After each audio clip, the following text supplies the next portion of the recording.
ug safety ba siya gamiton. So ay buta sa B, corrective maintenance, repairs or adjustment done after a problem is detected. Example, fixing malfunctioning equipment or replacing damaged parts. So sa imong equipment og naganiguba dapat imuhang ilisdan dayon para dili na madaghan pa ang guba aron gamay ra gasto din katong mga damaged parts imo tong pangilisdan og mga bag-o nga piyesa para okay ra ang andar sa inyong makina or mga equipments. Ay ta sa C, predictive maintenance, using data or indicators to predict equipment failure before it happens.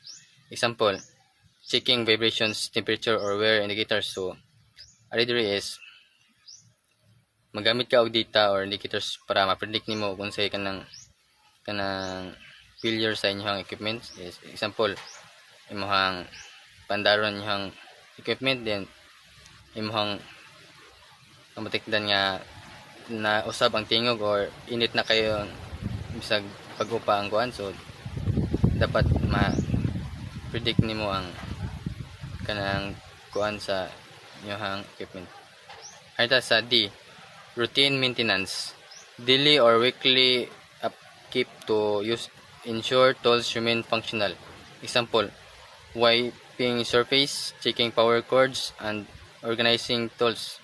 So ari diri is kanang imong i-check inyong equipments og okay ba ang iyang andar, ang iyang mga kanang iyang mga wire okay ba, wala bay gas-garas aron safety ra paggamit. Then pagbutang pud sa mga tools nga insakto og asa ni siya ibutang adto nang ibutang aron inig gamit mo sunod is dili na ka mabawag pangita. Types of maintenance. Condition-based maintenance involve monitoring the actual condition of equipment to decide what maintenance need to be done. Example, monitoring belt tension, checking temperatures of motors, inspecting tools and equipment before use.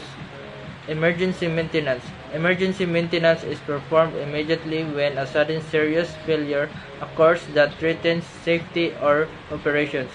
Example, an accident and fixing electrical system failures. Planned maintenance. Planned maintenance is scheduled maintenance arranged in advance, including both preventive and predictive activities. Example, scheduled equipment inspection, routine lubrications and cleaning, replacing filters or worn out parts, or schedule regular calibration of tools. Planned software update. So the next topic is about maintenance procedures and practices. So para ma-ensure ang reliability and safety sa mga equipment, naay mga steps nga dapat i-follow. So ang una kay inspection before use. So ang mga trainers and trainees kay before nila gamiton ng mga equipment o mga tools, kay last na ng inspection nun kung nabay guba or okay pa ba siya gamiton para ma-avoid ang mga accidents nga posible mahitabo. Ang ikaduha kay proper cleaning and lubrication. Tools and machines must be cleaned after use and lubricated when necessary to prevent rust and wear. So, ang mga equipment diay kay ang mga tools equipment kay dapat nimo siyang limpyuhan and also imong i-lubricate. Imo siyang bot nag oil para dili siya rusty. And for example, like sa mga gabas, dapat butngan tulan nimo siya oil para dangog siya ba. Nindot ang paggamit. Calibration and testing. Devices used to measure or demonstrate technical skills must be calibrated regularly, ensure accuracy. Ang kini nga device mo ni gamiton pagsuko dapat kinahanglan ni calibrate aron masiguro nato ang katukma. Proper storage.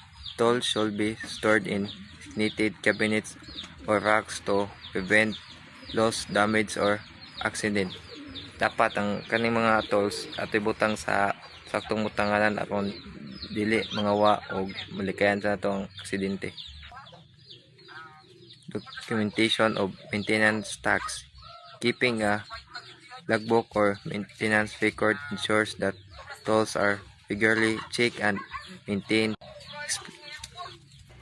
Kaning logbook dako kaya nato nig tabang aron kaning mga gamit nato masusi nato og matiman nato ni pirmi. Following manufacturer guidelines, maintenance procedures must align with the manufacturer's instruction for safety and reliability. So like for example na sa machine dapat sundod din mo unsay instruction dito para safety pod, para pod sa safety nya. Then matan-aw sa gadaan sa manual una ka mo gamit para magdugay ang sa machine. Yan, proceed. Immediate reporting of issue. If malfunction or damage should be reported immediately to avoid accident or further equipment deterioration. So dapat i-report gina nimo ang ug unsay mga guba para dili magdako, para may baw-an dayon kung unsay guba para walay madisgrasya bitaw. Muna ikuan dito isulti sinyong manager baron ana